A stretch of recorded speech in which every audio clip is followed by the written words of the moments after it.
നിങ്ങളുടെ favourite shows ഇനി ഒരിക്കലും മിസ്സാവില്ല. ഇപ്പോൾ C5 കാണും നിങ്ങളുടെ ഫേവറേറ്റ് ഷോസ് തികച്ചും സൗജന്യമായി. കാണാൻ കൊതിക്കുമ്പോ നല്ല കേട്ടുപരിചയമുള്ള ശബ്ദം. ആരാണ് ആ കുട്ടി? എത്ര മനോഹരമായിട്ടാ ആ കുട്ടി അച്ഛനെ കുറിച്ച് സംസാരിക്കുന്നത്. നമ്മുടെ കോളേജിലെ സ്റ്റുഡൻസ് അല്ലേ സർ? എല്ലാവരുടെയും കഴിവുകൾ ഞങ്ങൾ പരമാവധി സപ്പോർട്ട് ചെയ്യാറുണ്ട്. രാജു, അച്ഛനെ ഇതുവരെ കാണുന്നില്ലല്ലോ. പ്രോഗ്രാം തുടങ്ങി. ഇനി അച്ഛൻ വരാതിരിക്കോ? ഏയ്, വർമ്മ സാറ് കോളേജ് ക്യാമ്പസിലെത്തേണ്ട സമയമായി. മാഡം ധൈര്യമായിട്ടിരിക്കെ, സാറ് വന്നാണ്. പ്രസംഗ മത്സരം എന്ന് പറഞ്ഞപ്പോ ഒരുപാട് വിഷയങ്ങളെ കുറിച്ചുള്ള പ്രസംഗങ്ങളൊക്കെ ഞാനിരുന്ന് പഠിച്ചു. പക്ഷെ അച്ഛൻ എന്ന സബ്ജക്റ്റ് വരുമെന്ന് ഞാൻ തീരെ പ്രതീക്ഷിച്ചില്ല. എന്റെ അച്ഛനെ കുറിച്ച് പറയാനാണെങ്കിൽ എന്റെ അമ്മ തരുന്നതിനേക്കാൾ കൂടുതൽ പോക്കറ്റ് മണി തരുന്നത് എന്റെ അച്ഛനാണ്. അമ്മ എന്നെ ട്രെൻഡിയായി വസ്ത്രം ധരിക്കാനൊന്നും സമ്മതിക്കാറില്ല. അതിനും എന്നെ സപ്പോർട്ട് ചെയ്യുന്നത് എന്റെ അച്ഛനാണ്. രാജു, ഇനി അടുത്തത് ഞാനായിരിക്കോ? എനിക്ക് വല്ലാണ്ട് ടെൻഷൻ ആവുന്നുണ്ട്. മാഡം എന്തിനാ വെറുതെ ടെൻഷൻ അടിക്കുന്ന? ഞാൻ ഒട്ടും പ്രിപ്പയർഡ് അല്ലല്ലോ രാജു, അതാ എന്റെ പേടി. പിന്നെ എന്റെ അച്ഛൻ എന്റെ ജീവനാണ്. എന്നെ ടൂറിന് വിടുന്നതും എനിക്ക് സിനിമ കാണാൻ കാശ് തരുന്നതും ഒക്കെ എന്റെ അച്ഛനാണ്. പ്രസംഗം പറയൂന്ന് പറഞ്ഞ് ധൈര്യമായിട്ട് മുന്നോട്ട് വന്നത് മാഡം അല്ലേ? മാഡത്തിനെ കൊണ്ട് ഇത് സാധിക്കും. അച്ഛൻ എന്ന് പറയുന്നത് വെറുതെ ഒരു വാക്കല്ലല്ലോ മാഡം, അതൊരു വികാരമല്ലേ? അച്ഛൻ എന്ന് കേൾക്കുമ്പോ മാഡത്തിന് എന്താണ് ഓർമ്മ വരുന്നത് അതങ്ങ് ധൈര്യമായിട്ട് പറഞ്ഞാൽ മതി. ധൈര്യമായിട്ട് പറയും മാഡം. ചുറ്റിന് ആരുമില്ല, അച്ഛൻ മാത്രമേ ഉള്ളൂ എന്നങ്ങ് സങ്കല്പിക്കണം. അങ്ങനെ ചെയ്താ മാഡം തന്നെ ഫസ്റ്റ് പ്രൈസ് വാങ്ങിക്കും, എനിക്കുറപ്പാ. അങ്ങനെ ചെയ്യല്ലേ? ധൈര്യമായിട്ട് ചെയ്യാം. ഒരു അടിപൊളി പ്രസംഗം അങ്ങ് പ്രസന്റ് ചെയ്യും മാഡം. B confident. അപ്പോ ഇതൊക്കെയാണ് അച്ഛനെ കുറിച്ചുള്ള എന്റെ ഓർമ്മകൾ. അടുത്തത് ആരാണെന്ന് നമുക്ക് നോക്കാം.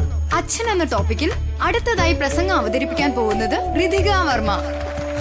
ഋതിക മാഡം പറഞ്ഞതുപോലെ മാഡത്തിന്റെ പേര് തന്നെയാണല്ലോ വിളിച്ചത്. അപ്പോ എല്ലാം പറഞ്ഞതുപോലെ ഓൾ ദി ബെസ്റ്റ്. ചെല്ലും മാഡം.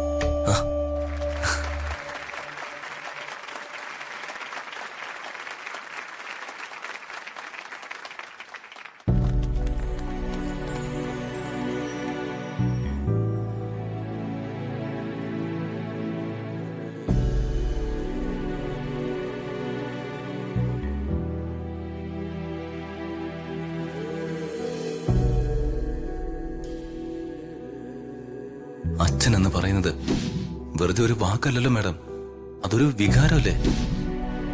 അച്ഛൻ എന്ന് കേൾക്കുമ്പോ മാഡത്തിന് എന്താണ് ഓർമ്മ വരുന്നത് അതങ്ങ് ധൈര്യമായിട്ട് പറഞ്ഞാൽ മതി. ചുറ്റിന് ആരുമില്ല, അച്ഛൻ മാത്രമേ ഉള്ളൂ എന്നങ്ങ് സങ്കല്പിക്കണം.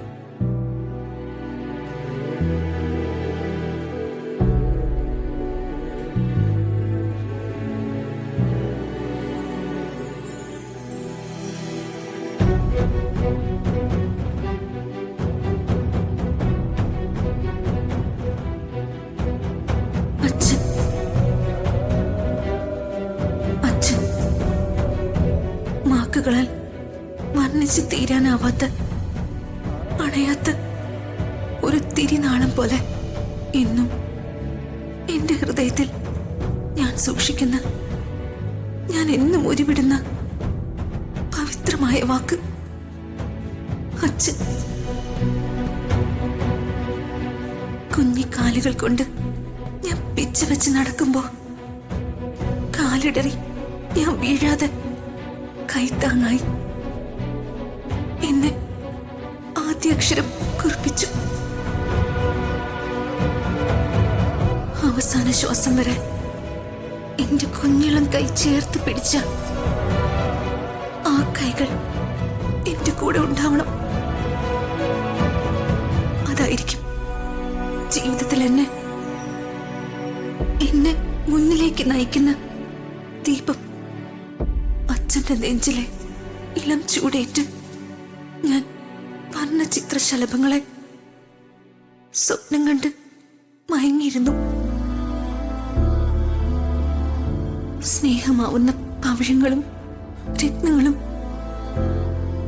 താരാട്ടായി തലോടിയിരുന്നു.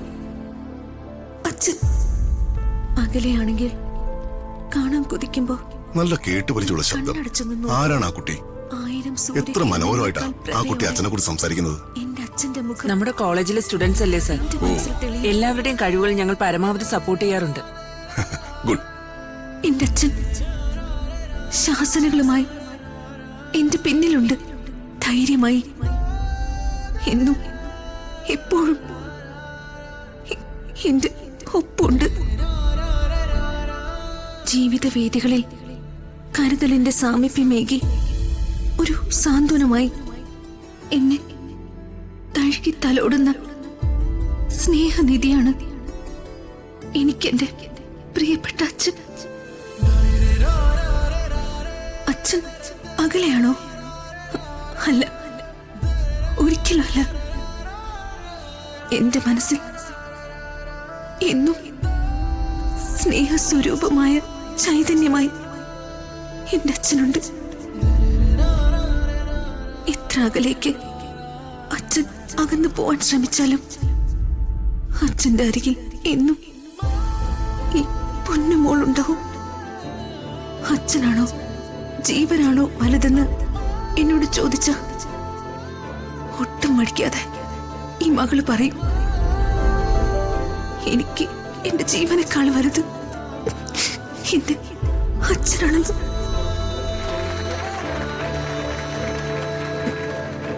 നന്ദി, നമസ്കാരം.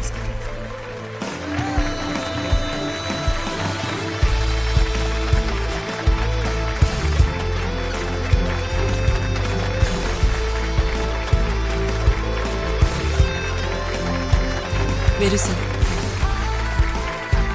ഇരിക്കൂ സർ. ഇരിക്കും.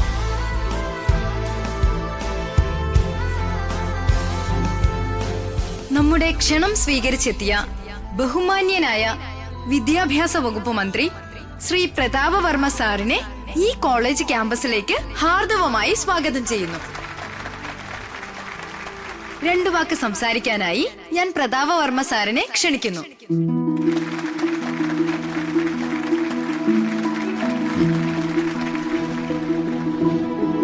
ബഹുമാനിയായ പ്രിൻസിപ്പൽ, അധ്യാപകരെ, ഈ കോളേജിലെ വിദ്യാർത്ഥികളെ, നവാഗതരായ പുതിയ വിദ്യാർത്ഥിനികളെ,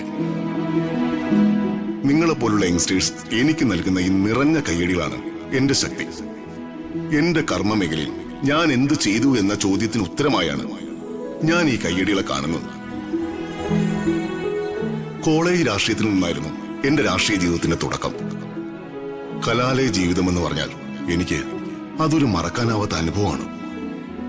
നിങ്ങൾ എല്ലാവരും അത് ആസ്വദിച്ച് പഠനവും കലയും കായിക മേഖലയും എല്ലാം ഒരുപോലെ മുന്നോട്ട് കൊണ്ടുപോയി നിങ്ങളുടെ ഭാവി മികച്ചതാക്കണം. പഠിക്കുക, വളരുക. നാളെകൾ നിങ്ങളുടേതാണ്.